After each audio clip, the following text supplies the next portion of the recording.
Thrissur ചൊവ്വൂരിൽ furniture നിർമ്മാണ യൂണിറ്റിന് തീപിടിച്ചു. സീവീസ് വുഡ് ഇന്റീരിയേഴ്സ് എന്ന സ്ഥാപനത്തിലാണ് തീപിടിച്ചത്.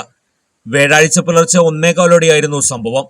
തൃശൂർ, ഇരിങ്ങാലക്കുട, പുതുക്കാട് എന്നിവിടങ്ങളിൽ നിന്നെത്തിയ അഗ്നിരക്ഷാസേന തീയണച്ചു.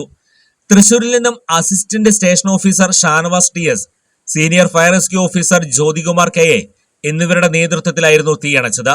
തീപിടുത്തത്തിന്റെ കാരണം വ്യക്തമല്ല.